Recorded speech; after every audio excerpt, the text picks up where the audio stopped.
네, 반갑습니다. 화요성경 공부 성경 꿰뚫어 읽기 우리 욥기 35장부터 오늘 시작하겠습니다. 여러분 지난 32장부터 엘리후라고 하는 인물이 나타나서 욥과 또 욥의 세 친구를 같이 책망하는 장면으로 저희가 함께 말씀을 나눴습니다. 얘기의 핵심은 그렇습니다. 욥은 자기가 당하는 고난으로 하나님 나는 죄 짓지 않았는데 억울합니다. 하나님은 정의롭지 않습니다. 그런 취지로 말을 했다고 엘리후가 욥을 향해서 책망하고요. 세 친구는 거기에 대해서 하나님의 말씀과 하나님의 마음으로 욥에게 얘기를 해야 되는데 오히려 그 세 친구는 욥의 말에 대해서 대꾸하지 못할 뿐만 아니라 자신들의 마음과 자신들의 입장과 자신들의 기분으로 욥을 향해서 대항을 했다고 양쪽을 다 비판하는 장면을 저희가 함께 나눴고요. 이제 37장까지 오늘 엘리후의 이야기가 굉장히 길게 전개됩니다. 자, 오늘의 핵심은 뭐냐 하면 엘리후가 욥에게 이렇게 말합니다. 욥 어른은 이 세 번역이 참 읽다 보면 욥 어른은 이렇게 굉장히 공손하게 엘리후가 나이가 적다고 나와 있으니까 번역을 한 것 같아요. 욥 어른은 하나님께서도 나를 옳다고 하실 것이다 라고 이야기했다는 거예요. 사실 그런 장면들이 앞에 있잖아요. 너네들이 나를 향해서 욕할지 모르지만 하나님은 내 편이 되셔서 나를 옹호해 주시고 나를 옳다고 하실 것이다. 근데 그뿐만이 아니라 욥이 한 말을 엘리후가 더 덧붙여서 말해요.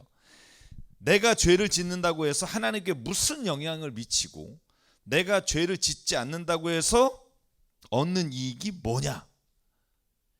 이런 거죠. 야, 정의로운 사람이 잘 되고 악한 사람이 못 되는 게 아니고 나처럼 하나님 앞에 죄를 짓지 않고 의롭게 산 사람이 잘못되거나 아니면 불행해진다면 이 세상에서 내가 죄 진다고 해서 뭐 특별히 하나님께 영향이 가거나 내가 죄 진다고 해서 그리고 죄를 안 진다고 해서 오는 결과가 아무런 상관이 없지 않냐 이렇게 얘기를 했다는 거예요. 거기에 대해서 엘리후가 뭐라고 말합니까? 자, 4절 어른과 세 친구에게 내가 대답하겠습니다. 욥 어른께서 죄를 지었다고 한들 하나님께서 무슨 손해가 되며 어른의 죄악이 크다고 한들 하나님께 무슨 영향을 미치겠습니까? 또 욥 어른께서 의로운 일을 하셨다고 한들 하나님께 무슨 보탬이 되고 하나님이 어른에게서 얻을 것이 무엇이 있겠습니까? 자, 묻는 거예요. 욥한테. 당신이 죄를 졌다고 해서 하나님께 영향 미칠 게 없고 선한 일을 한다고 해서 뭐 하나님께 보탬이 될 수 없다고 말하는데 8절 그런데 욥 어른께서 죄를 지었다고 해도 어른과 다름없는 사람에게나 손해를 입히며 욥 어른께서 의로운 일을 했다고 해도 그것은 다만 사람에게나 영향을 미칠 뿐입니다. 자, 여러분 그냥 엘리후는 지금 욥의 이야기를 반복해서 말해요. 진짜 그럴까? 이게 뒤에 읽으면 이런 말이에요. 진짜 하나님이 이 세상에 정말 의로운 것과 악한 것에 대해서 전혀 하나님은 상관하지 않으시는 걸까? 이런 질문을 드리는 거예요. 여러분 어떻게 생각하세요? 때로는 우리가 죄를 짓지 않았는데 어려움을 당할 때 하나님이 왜 의로운 나를 이렇게 힘들게 하시지? 라는 말을 떠올릴 때가 있을 거예요. 자, 거기에 대해서 이제 엘리후가 대답을 합니다. 조금 뛰어 넘어가 볼게요. 13절에 보면 자, 전능하신 하나님은 악한 자를 보지도 않으시고 그들의 호소를 들어주지도 않으신다. 그리고 그 악한 자들의 울부짖음에 아무런 힘이 없습니다. 욥 어른 하나님을 볼 수 없다고 말씀하셨습니다. 그러나 참고 기다리십시오. 어른께서 걸어놓은 소송장이 하나님 앞에 놓여 있습니다. 어른은 하나님이 벌을 내리지 않으시고 사람의 죄에도 별로 관심이 없다고 생각하십니다. 자, 이런 말이에요. 엘리후가 이렇게 말해요. 자, 욥 당신은 말하기를 하나님은 이 세상에 죄를 짓거나 악한 일을 한 거에 대해서 하나님이 심판하시거나 이 세상에 눈에 보이는 일로 관여하지 않으신다고 얘기하셨습니다. 진짜 그럴까요? 이렇게 묻는 거예요. 하나님이 진짜 악인에게 벌을 내리지 않으실까요? 죄에 관심이 없다고요? 이제 욥에게 반문하는 거예요. 아니라는 거예요. 하나님은 이 세상에 악한 자와 선한 자를 보고 계시며 그들이 한 일에 대해서 하나님은 지금도 이 세상에서도 하나님의 방법으로 그들을 벌하시거나 그들을 칭찬하시는 일을 하신다는 거예요. 쉽게 말하면 하나님은 이 세상의 역사에 개입하신다는 거예요. 이 세상에 우리의 하나님 행위를 가지고 하나님께서는 우리에게도 벌을 내리시고 때론 우리에게 복을 주시기도 하신다는 거예요. 내가 정말로 의로워서 고난을 당한다, 이 사실로 하나님은 이 세상의 선과 악에 관심이 없다라고 말하는 당신의 생각은 틀렸다는 거예요. 여러분 어떻게 생각하세요? 저는 이 엘리후의 말이 맞는 것 같아요. 하나님이 만약에요, 이 세상의 악에, 이 세상의 선에 관심이 없다 그러면 우리가 왜 기도하겠어요? 왜 하나님 앞에 믿음으로 살고 선하게 사는 것을 하나님 보시기에 날마다 간구하고 살겠어요? 하나님이 우리를 보고 계시며 하나님이 우리의 역사에 개입하신다는 걸 믿기 때문이에요. 자, 이런 얘기 많이 하잖아요. 가룟 유다도 악을 했지만 악을 행한 걸 통해 예수의 구원을 이루었기 때문에 악을 행한 것이 아니고 하나님의 역사에 쓰임 받은 거다. 여러분 이걸 궤변이라고 하죠.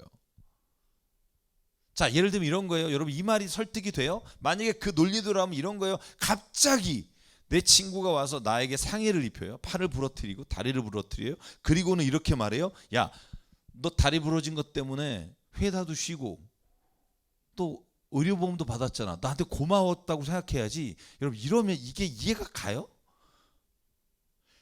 아니 예를 들어서 가룟 유다가 악을 행했잖아요. 스승을 팔아버리고 스승에게 악을 행했는데 나중에 가룟 유다가 만약에 예수님 앞에 와서 나 때문에 구원을 이뤘잖아요. 십자가에 죽게 해줬잖아요. 이러면 그게 설득이 돼요? 이렇게 말하는 분을 가만히 보면 이런 분이 제게 한두 명이 아니었어요. 왜 이런 생각을 할까? 그런 걸 거예요. 세상에서 보면 히틀러나 악한 사람들은 어떻게 됐을까라는 말에 많은 사람들이 그런 말을 해요. 그들도 하나님이 사용하셨다. 천만의 말씀. 만약에 그렇게 본다면 우리가 세상을 바라보면서 하나님의 역사와 개입을 위해서 기도할 필요가 없어요. 나에게 상해를 입히고 나를 힘들게 하고 나를 고난 가운데 넣은 애가 네가 회사도 쉬고 의료보험에서 돈을 받으니까 내가 너를 도와줬다고 말하는 게 말이 안 되듯이 가룟 유다와 성경에 나오는, 아니 우리 역사에서 악한 일을 행한 사람이 오히려 하나님의 구원을 이룬 게 아니라 늘 반복하지만 악한 일을 행했음에도 불구하고 하나님은 그 악을 선으로 바꾸시는 역사를 이 세상에서 해내신 거예요. 우리가 이것을 헷갈리면 안 돼요. 저는 하나님이 공의와 정의로 심판하시는 분이라고 믿어요. 그런데 제가 말씀드린 건 그것을 뛰어넘는 법이 있어요. 그 사랑의 법. 근데 그 사랑의 법은요, 우리가 요구한다고 되는 게 아니라는 걸 알아야 돼요. 사랑의 법을 왜 나를 죄를 졌다고 벌을 줘? 이렇게 말할 권리가 우리에게 없다는 거예요. 사랑은 베푼 자의 은혜지 받는 자가 강요해서 얻을 수 있는 게 아니라는 거예요. 내가 하나님의 공의와 정의로 인해 때로는 책망을 받거나 때로는 내 삶에서 어려움을 당할 때 그때 무릎 꿇고 하나님께 나가는 기회를 삼아야 된다는 게 이후의 엘리후의 이야기예요. 저는 그 말이 타당하다고 봐요. 만약에 욥이 내가 당하는 고난이 의인의 고난이고 의인이 고난을 당한 걸 보니까 이 세상에 하나님은 관심이 없는 것 같다라는 결론을 내리게 되면 여러분 우리가 이 세상을 살아가면서 혼란스러울 수밖에 없어요. 왜 하나님의 정의와 하나님의 뜻을 이루어가야 돼요? 이유가 없어요. 우리를 통해서 하나님이 역사하심을 믿고 하나님은 이 땅에서도 선과 악에 대해서 늘 보고 계시다는 거예요. 그게 다음에 나오는 말이에요. 자, 그래서 엘리후가 선포해요. 하나님은 의로우시다. 이게 엘리후가 욥에게 하는 말이에요. 우리가 인생에서 때로는 내가 원인 모를 어려움을 당하고 고난을 당하고 이 원인 모를 고난과 어려움이 때로는 내 죄가 아닌 것으로 인해 당한다고 내가 하나님 앞에 호소할지 모르지만 우리가 기억해야 한다. 하나님은 의로우신 분이다. 세상에 어떤 사람도 하나님의 그 의로우심에 대해 하나님이 의롭지 않다고 말할 수 있는 권리나 능력이나 그런 지혜가 있는 자가 없다. 여러분 이건 믿음이에요. 자, 3절. 나는 내가 가진 지혜를 모두 짜내서라도 나을 지으신 하나님이 의로우시다는 걸 밝혀내겠습니다. 이게 엘리후의 하는 말이에요. 욥이나 세 친구 당신들이 서로 옳다 그러다 너가 죄졌으니까 죄의 대가를 받는 거다. 아니다 나는 의로운데 억울하다. 하나님이 내 변호가 돼줄 거다. 하나님이 만약에 그렇지 않다면 하나님이 지금 나에게 잘못된 일을 하시는 거다라고 말하는 그 논쟁을 엘리후는 지금 이렇게 말해요. 여러분의 논쟁에 빠진 게 있습니다. 그건 뭐냐면 하나님은 우리가 세상을 살면서 어떤 일을 당하든지 그분의 의로우심과 선하심과 그분의 전지전능하시면은 문제가 없고 그것을 우리는 믿어야만 합니다라는 거예요. 어려운 일이에요. 욥이 자신이 부당한 고난을 당함으로 하나님이 의로우시 아니다라고 말하는 것을 듣고 엘리후는 말해요. 하나님은 의로우시다. 여러분 엘리후의 선포예요. 여러분 이걸 선포하는 게 쉽지 않아요. 이건 믿음의 선포예요. 왜냐하면 우리가 눈으로 보는 것의 모든 결과를 우리는 몰라요. 제가 예전에 천국에서 만난 5사람이라는 소설을 여러분에게 들려드린 적이 있어요.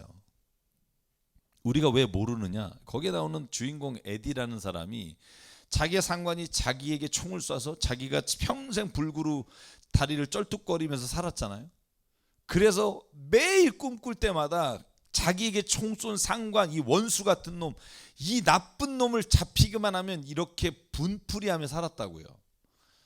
근데 천국에서 만난 거예요. 여러분 멱살 안 잡겠어요? 야 이 새끼야, 우리 멱살 잡았단 말이에요. 그런데 그 사람이 네가 에디니? 네가 이제 왔구나. 그러니까 이게 어디 뻔뻔하게 나의 이름을 불러? 네가 쏜 총에 맞아 내 평생 불구로 살았어.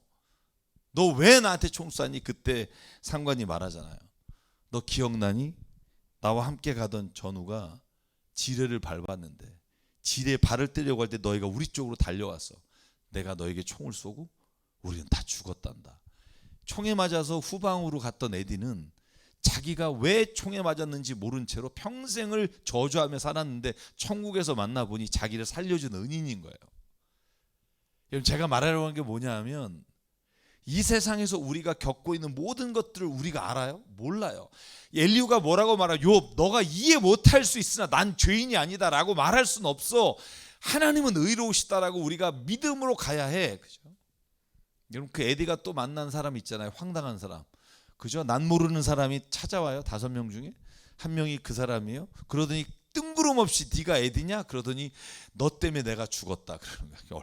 여러분 얼마나 황당해요. 자기는 진짜 착하게 살았는데 아니 내가 당신을 언제 죽였냐고. 그랬더니 말하죠. 네가 8살 땐가 6살 땐가 형과 축구인가 하면서 공이 떨어졌는데 공을 주스려고 내려와서 공을 줍고 올라갈 때 나는 너를 피하려고 급브레이크를 밟다가 언덕 밑으로 떨어졌어.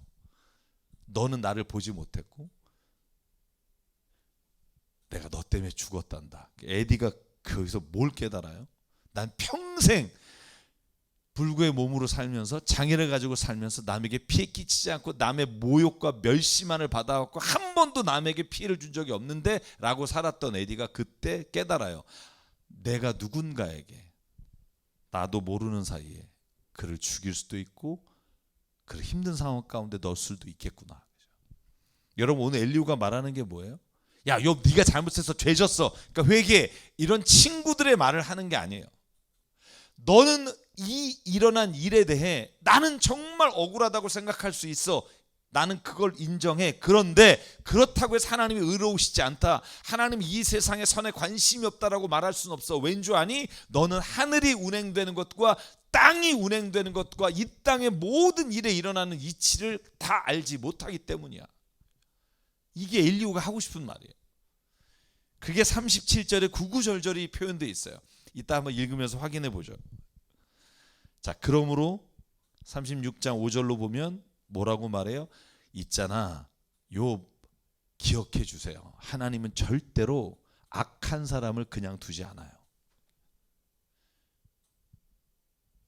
고난받는 사람들의 권리를 옹호하세요. 하나님은 선과 악에 관심이 있으세요. 의로운 사람을 외면하지 않으세요. 이 땅에서 만약에 하나님의 그 의로우심과 선하심이 없다면 이 세상이 어떻게 될까요? 엉망진창일 거예요. 하나님이 지금 그 끈을 붙잡고 계시니까 이 땅이 그래도 하나님의 뜻 안에 운행되는 거예요. 엘리후가 하고 싶은 말이에요. 8절 그러나 의로운 사람이라도 하나님께 복종하지 않으면 쇠사슬에 묶여 고통의 줄에 얽매여 벗어나지 못하게 됩니다. 그런 욥 그냥 한번 생각해 보세요. 이 고난이 진짜 아무런 죄가 없는 나로 인해 일어난 건지, 나는 죄가 없는데 하나님이 행하신 건지. 여러분 42장에 보면 뭐라고 나와요? 내가 주님 앞에 회개합니다 라고 욥이 말해요. 이유가 뭘까요? 이유도 안 나와요. 하나님의 그 말씀에 욥이 내가 회개합니다 이렇게 말해요. 그 이유가 뭘까요? 욥은요, 친구들에게 난 죄가 없고 난 억울하고 말했으나 하나님의 전지전능하신 앞에서 그 하나님의 모든 일을 이루시는 일을 듣고 난 이후에 욥이 말해요. 아, 나는 이제 귀로만 듣던 하나님을 눈으로 보고 그러고 나니 내가 지금 무엇이 하나님께 회개해 드려야 되는지를 알겠습니다. 그건 우리가 다음 주에 더 자세하게 좀 살펴보고. 자, 엘리후의 말이 뭐예요? 하나님은 이 땅의 의로운 자에게 관심이 있지만 의로운 사람이 하나님께 복종하고 벗어나면 고통의 줄에 얽매여 살게 된다. 그러므로 10절 하나님은 또한 그들의 귀를 열어 경고를 듣게 하시고 그들이 악을 버리고 돌아오도록 명령하신다.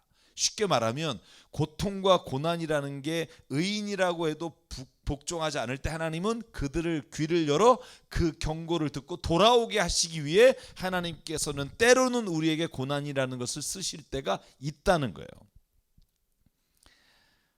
여러분, 엘리후의 이 말이 저는 신뢰해요. 왜냐하면 저는 이 세상의 모든 걸 몰라요. 사실은 저로 인해 상처받은 사람이 세상에 많을 거라고요. 저는 굉장히 안 그렇고 살았다고 얘기하지만 분명히 있을 거라고요. 나도 상처받은 일이 있고. 그러나 우리는 그 모든 것을 알지 못하고 그 결과도 모르기에 하나님의 의로우심을 믿고 기도하는 자가 되어야 합니다. 그래서 엘리후는 기도라는 말을 꺼내요. 자, 오늘 36장 11절에 보면 만일 그들이 하나님께 순종하고 그분을 섬기면 그분은 그들의 나날이 행복하게 살고 평생을 즐겁게 지낼 것입니다. 그러나 그들이 귀담아 듣지 않으면 결국 죽음의 세계로 내려갈 것이며 아무도 그들이 왜 죽었는지 모를 겁니다. 불경스러운 자들은 하나님께 형벌을 받을 때 오히려 하나님을 원망하면서 도와주시기를 간구하지 않습니다. 다시 말하면 지금의 욥의 태도를 향해 엘리후가 말하는 거예요. 당신은 불경한 태도를 가지고 있다는 거예요. 왜? 하나님의 선하심과 하나님의 이끌어 가심에 대해 믿음으로 나가지 못하기 때문이에요. 원망하며 나가지 때문이에요. 불경스러운 자의 특징이 뭐냐? 하나님을 원망한다는 거예요. 그래서 기도해야 된다는 거예요. 엘리후는 그 어려운 때 오히려 해야 될 일은 간구하는 일이지 원망하는 일이 아니어야 한다. 그리고 15절에 결정적인 말을 하죠. 그러나 이 말은 꼭 한번 기억하십시오. 사람이 받는 고통은 하나님이 사람을 가르치시는 기회이기도 합니다. 사람이 고통을 받을 때 하나님은 그 사람의 귀를 열어서 경고를 듣게 하십니다. 자, 이 구절을 인용해서 자신에게 겪는 고통을 글로 쓴 사람이 있죠. C.S. 루이스예요. 고난의 이유, 왜 내 사랑하는 조이라는 여인이 암에 걸려서 죽어가지? 이 모습을 보면서 하나님을 향해 원망할 때 그가 깨닫고 쓴 구절이 욥의 이 구절이에요.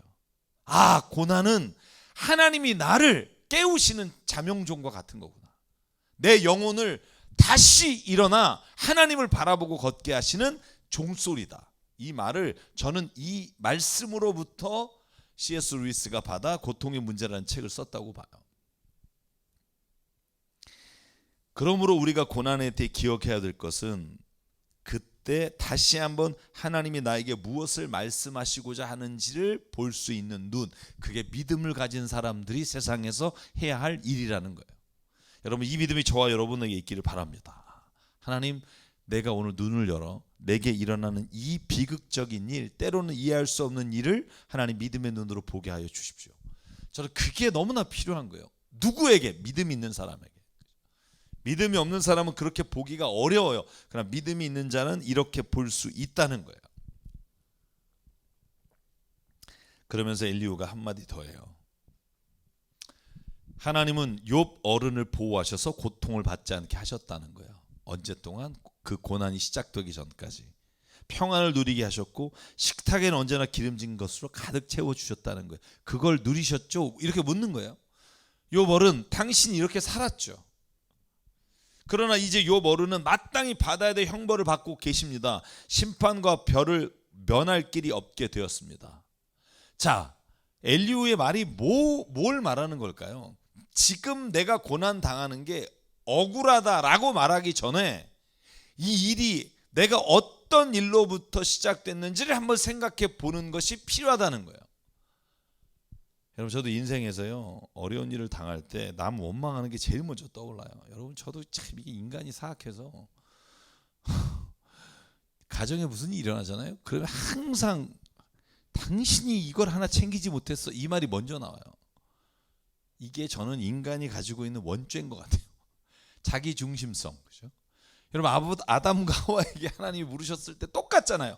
자기가 먼저 내가 뭘 잘못했나 보지 않아요. 이 여자가 시켰는데요, 저 뱀이 꼬였는데요. 이게 우리란 말이에요. 그때 당신이 좀 얘기하지. 심지어는 운전하다 그러잖아요. 막 제가 말하면서도 제가 말하고 난 다음에 참 말도 안 된다고 생각하는 게 고속도로 빠질 때 내가 놓쳐놓고 항상 부인한테 그래요. 당신이 왜 그때 얘기하냐고, 그죠? 아니거든요. 항상 얘기했는데 그때 내가 놓친 걸 다른 사람한테 핑계를 대요. 안 그런다 그러면서도 또 그래요, 그죠? 여러분, 한번 가슴을 손 넣어줘 보세요. 그런 생각이 안 드나? 내가 이 얘기를 내가 듣고 있음에도 내가 놓쳤구나, 미안하다, 이런 생각 하나요? 그죠? 모든 싸움은요, 자기 중심성에서부터 시작된다고 봐요. 그게 저는 원죄라고 봐요. 자, 오늘 욥에게 뭐라고 말해요? 당신이 당하는 고난을 그냥 하나님 앞에 왜 하나님 내가 이 고난을 당합니까? 라고 물어야 한다는 거예요. 물었어야 한다는 거예요. 그러면 하나님이 너의 그 물음에 응답하셨을 거예요. 근데 욥이 뭐라 그래요? 앞에 31장까지 하나님 왜 말 안 하는 거예요? 왜 말씀 안 하시는 거예요? 이게 욥의 향변이잖아요.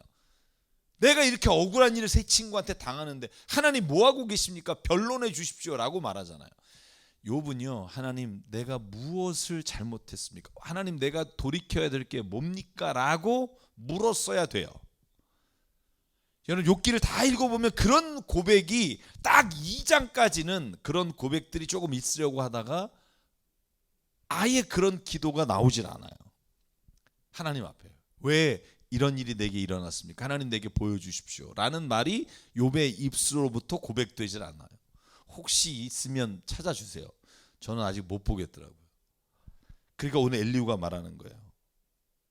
당신이 정말 잘 나갈 때는 하나님이 주신 복이라고 누리다가 뭔가 어려움이 왔을 땐 왜 또 하나님 탓을 하느냐? 그 어려움을 주시는 데에도 하나님이 뭔가 이유가 있다고 믿어야 되는 게 당연한 거 아니니? 왜 좋을 때 하나님이 하셨다면? 근데 이걸 돌이켜보면 뭐예요? 자, 여기 핵심이 있어요. 욥은 좋을 때조차 자기가 의로워서 이 좋은 일이 일어났다고 생각했다는 거예요. 여러분, 무슨 말인지 아시겠어요? 그런데 내가 지금 이렇게 일어난 일에 대해서는 하나님 핑계를 대는 거죠. 엘리후가 볼 땐 지금 그런 욥의 모습이 보이는 거예요. 자, 18절 볼까요? 욥 어른은 뇌물을 바쳐서 용서받을 생각은 아예 마십시오. 다시 말하면 다른 바이패스가, 다른 통로가 있을 거라고 생각하지 마십시오. 오직 하나님께는 내가 개인적으로 찾아가서 하나님 앞에 내가 속죄할 때 그때 기회가 있는 겁니다. 재산이 많다고 해서 속죄받을 수 없고 돈과 권력으로 속죄받을 수 없습니다. 욥의 죄가 뭘까? 혼자 생각해 봤어요? 하나님의 의로우심을 의심하고 믿지 않은 죄, 하나님이 이 세상에 관심이 없다고 생각하는 거. 여러분, 이 모든 것들은 하나님을 믿지 않은 거라고 봐요. 엘리후의 입장에. 저도 그런 생각해요. 제가 여러분에게 늘 그런 말씀 드리잖아요. 하나님을 믿으세요? 하나님이 주신 걸 믿으세요? 저는 그 질문이 오늘 욥에게도 적용된다면 이렇게 생각할 수 있어요. 욥은 하나님이 주신 걸 믿은 거예요. 하나님을 믿는다면 어려움과 고통과 힘든 때 하나님의 뜻을 구하게 돼요. 하나님이 주신 걸 믿는 사람은 내게서 내가 원하는 게 주어지지 않을 때 하나님을 원망해요. 왜냐하면 내게 주어진 게 하나님이니까. 저는 오늘 욥을 정리하면서 그런 생각이 들었어요. 욥에게 진짜 있었던 믿음은 뭘까? 하나님이 주신 거에 대한 믿음. 자식이 다 건강하고 모든 가축과 모든 소유가 다 강건하고 모든 집에 누리는 종들이 자기에게 순종하고 이 모든 것들이 하나님이 주신 은혜로 하나님이 나에게 베푸신 것으로 본 게 아니라 이 나에게 있는 것이 곧 하나님이었던 거죠. 그러니까 이게 없어지니까 하나님을 믿는 게 아니라 하나님을 의심하고 원망하면서도 끝까지 나는 죄가 없다라고 하나님 앞에 말했던 욥의 모습을 저는 엘리후가 지적하는 게 아닌가. 자, 그럼 여기에서 질문이 있어요. 엘리후는 도대체 누구길래? 그죠? 도대체 누구길래? 지금 욥과 세 친구를 향해서 다 이 젊은 놈이, 그죠? 다 그냥 이 난도질을 하는 걸까? 그죠? 야, 이게 정말 어려워요. 제가 정말 많이 찾아봤거든요. 엘리후가 누군가? 답이 없어요. 뜬구름없이 나타나요. 자, 논쟁에 끼어들어서 모든 거기에 논쟁하고 있는 사람을 향해서 다 책망해요. 도대체 그럼 엘리후가 누구냐? 성경에 그냥 그가 어느 집의 누구다 외에는 아무것도 안 나와요. 자, 32장에 보면 그냥 그가 가지고 있는 6절 볼까요? 부스 사람 바라겔의 아들 엘리후가 이렇게 나와 있어요. 이거 외에는 엘리후에 대한 기록이 하나도 없어요. 어디도 안 나와요. 자, 그러면 엘리후가 말한 게 틀렸나? 한번 생각해 보자고요. 친구들의 말과는 다르다는 걸 여러분 아시겠죠? 자, 엘리후가 틀렸다면 하나님이 욥과 세 친구를 향해서 다 책망하실 때 엘리후도 같이 있어야 된다는 거죠. 근데 보실래요? 40장 1절로 4절로 보면 욥을 책망하시는 장면이 나와요. 욥을 뭐라고 책망하세요? 하나님께서 다 우주의 만물을 네가 창조할 때 봤냐? 바다가 출렁일 때 네가 봤냐? 뭐 이렇게 얘기하신 후에 욥에게 말씀하세요. 전능하신 하나님과 다투는 욥아, 네가 나를 꾸짖을 셈이냐? 네가 다 알고 내가 모른다고 생각하니? 너가 다 이치를 깨닫는데 내가 그 이치에 맞게 행동하지 않는다고 해서 나를 원망하니? 내가 나를 비난하니 도대체 왜 그랬는지 대답해 볼래? 욥이 말해요. 그때 뭐라 그래요? 저는 비천한 사람입니다. 제가 무엇이라고 감히 주님께 대답할 수 있겠습니까? 42장에 가면 주여 내가 주님께 회개합니다. 이렇게 말씀이 나와요. 자, 욥은요 정확하게 뭐라고는 말하지 않았으나 저는 엘리후가 말한 것들이 하나님께서 말씀하시는 지점이라고 생각이 들어요. 자, 세 친구에게 뭐라 그래요? 보실래요? 42장 7절 8절에 보면 욥에게 다 말씀하시고 나서 38장부터 욥에게 말해요. 그리고 마지막에 그 옆에 있는 세 사람을 보시고 자, 특히 엘리바스에게 이렇게 말합니다. 내가 너와 내 두 친구에게 분노한 이유가 있다. 그죠? 설명까지 해주세요. 너희가 나를 두고 말을 할 때 내 종 욥에게 옳게 말하지 않았기 때문이다. 자, 역으로 말해볼까요? 엘리후는 욥에게 옳게 말했다는 것을 이 문장을 통해 저는 볼 수 있다고 봐요. 그리고 뭐라고 말 재밌습니다. 욥은요 하나님께 회개해요. 그런데 하나님이 엘리바스와 세 친구에게는 뭐라고 말하는 줄 아세요? 나에게 회개하자고 말하지 않아요. 자, 뭐라고 말해요? 숫송아지 7마리와 수양 7마리를 마련해서 네 종 욥에게 가지고 가서 용서를 빌라는 거예요. 와, 저는 이거 제가 왜 이렇게 자세히 못 봤나 여태까지 그런 생각했는데 욥에게 용서를 빌라는 거예요. 그러면 하나님 뭐라 그래요? 욥이 용서해 주면 나도 용서해 주겠다. 보죠. 내 종 욥이 너희를 용서하여 달라고 빌면 그러면 내가 그의 기도를 들어주겠다는 거예요. 근데 욥이 만약에 너의 용서를 빌지 않으면 내가 너희 용서 안 하겠다는 말하고 똑같은 말이잖아요. 자, 욥은 하나님께 회개해요. 그런데 세 친구는 욥에게 회개하라는 거예요. 욥에게 용서를 구하라는 거예요. 자, 너희가 나를 두고 말을 할 때 똑같은 말 반복돼요. 내 종 욥에게 욥처럼 옳게 말하지 않고 어리석게 말했다. 자, 그래서 저는 제 결론은요, 엘리후는 하나님의 뜻을 전달하는 사람이 아닐까 그런 생각을 해봐요. 혹자는 세 친구처럼 욥을 욕하고 책망하는 사람이다라고 보는 사람들이 있으나 저는 그렇게 읽힐 수 있는 부분들은 있지만 그렇게 읽으면 오히려 하나님이 마지막에 엘리후를 책망하지 않은 것에 문제가 있어. 왜요? 너와 내 두 친구라고 아예 꼬집어서 세 친구를 말하고 있기 때문에. 자, 그러면 제 결론이에요. 창세기 14장에 보면 멜기세덱이라는 사람이 뜬구름 없이 나와요. 제가 성경 안에 뜬구름 없이 나와서 누군가에게 이야기하고 하나님의 뜻을 전달한 사람을 찾다 보니 멜기세덱이, 여러분 멜기세덱이 어떤 사람이에요? 아브라함이요 5족속, 그러니까 롯과 소돔의 왕을 비롯해서 5족속이 이 4족속으로부터 엘람 왕을 비롯한 4족속의 왕이 쳐들어와요. 그래서 아주 작살나요.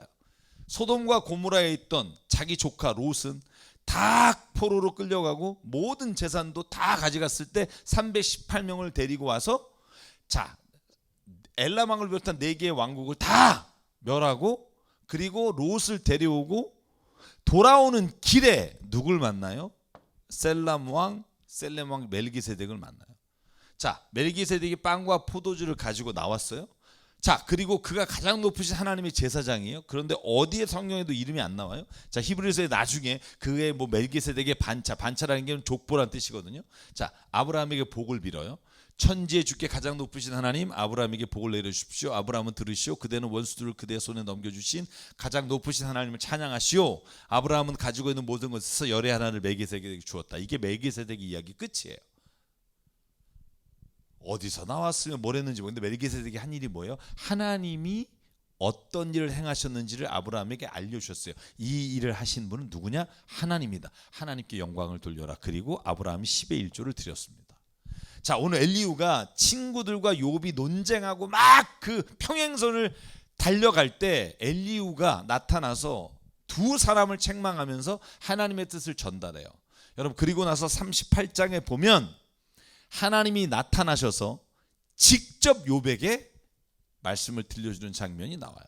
저희가 아마 다음 주에 그 말씀을 볼 텐데, 자, 그래서 저는 엘리후는 하나님의 말씀, 하나님이 하고자 하는 것을 엘리후를 통해 말을 전달하는 사람이 아닐까라고 하는 보는 게 저는 맞지 않을까라는 결론을 내려요. 여러분 어떻게 생각할지 모르겠지만 저는 그렇게 오늘 이 욥기서를 읽게 되고요. 그래서 마지막 36장에 보면 자, 욥에게 이렇게 말해요. 어른이 지금 당하는 고통은 어른을 악한 길로 빠지지 않도록 지켜주실 겁니다. 이게 엘리후의 욥을 향한 고백이에요. 이게 너무 힘들겠지만 그 고통은 욥 당신으로 하여금 악한 길로 빠지지 않게 할 것입니다. 저는 그래서 10아들, 10자녀들 혹은 그 모든 가축들과 종들에 관한 이야기를 떠나서 저는 오늘 욥에게 오늘 이 사건을 통해서 하나님이 하시고자 하는 말씀에 집중해 보면 욥이 이 모든 일을 통해 깨달아야 될 것은 하나님이 이 일을 통해 도대체 나에게 무엇을 회개하게 하시고 무엇을 돌이키게 하시고 내 성품과 인격에 무엇이 바뀌어야 하게 하시고 무엇을 이끌어 가실지에 대한 질문을 던지는 게 맞다는 거예요. 자, 23절 하나님께 이래라 저래라 할 사람이 없고 주님께서 옳지 못한 일을 하셨습니다라고 하나님을 꾸짖을 사람이 없다. 왜? 37장에 나와요. 이유가 하나님 향해 꾸짖고 싶어? 그럼 37장 읽으라는 거예요. 39장 읽으라는 거예요. 자, 뭐라고 나오는지 한번 보자고요. 자, 26절만 볼게요. 그러므로 하나님은 위대하셔서 우리의 지식으로는 그분을 알 수도 없고 그분의 횟수가 얼마인지 감히 헤아려 알 수도 없습니다. 자, 37장 그럼 뭐라고 말할까요? 대충 감이 잡히죠. 자, 하나님이 온 우주 만물을 다스리시고 창조하셨고 지금도 하나님이 명령하심으로 인해 모든 것이 운행됩니다. 자, 내부는 다시 말하면 욥과 세 친구 당신은 하나님의 음성을 들으십시오. 그분의 입에서 나오는 천둥과 같은 소리를 들으십시오. 하나님이 명하시면 놀라운 일이 벌어집니다. 도저히 이해할 수 없는 신기한 일이 일어납니다. 눈에게 명하시면 눈이 땅에 떨어지고, 자, 소나기에 명하시면 땅이 소나기로 내려옵니다. 땅에 소나기가 내려옵니다. 그 일을 하시면 누굽니까? 하나님이십니다. 자, 짐승들도 굴로 들어가고, 자, 눈비를 피합니다. 10절 하나님이 쉬시는 숨으로 물이 얼고 넓은 바다까지도 꽁꽁 얼어버립니다. 제가 이렇게 읽으면 이런 분이 있을 거예요. 이건 있잖아요. 물이 어는 그 영도시, 그죠? 그 뭐 기압이 몇일 때 이게 다 다르잖아요. 어쨌든 우리가 보통 일기압에서 모든 것이 얼고 풀리는 거, 이거 자연현상입니다. 그런데요, 이 자연현상이 왜 일어났는지를 우리가 말할 때 기본적으로 우리가 눈에 보이는 것들은 말할 수 있어요. 그런데 이것을 우주로 확장해 보면 여러분, 우리가 설명할 수 있는 게 거의 없어요. 금성만 해도 온도가 이 지구하고 기압도 다르고요, 온도도 마이너스 300도인가요?